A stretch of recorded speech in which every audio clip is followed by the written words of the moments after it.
சஷ்டியை நோக்க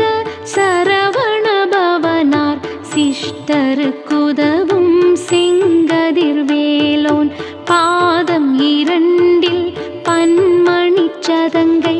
கீதம் பாட கிங்கிணியாட சஷ்டியை நோக்க சரவண பவனார் சிஷ்டருக்குதவும் செங்கதிர்வேலோன் பாதம் இரண்டில் பன்மணி சதங்கை கீதம் பாட கிங்கிணியாட மை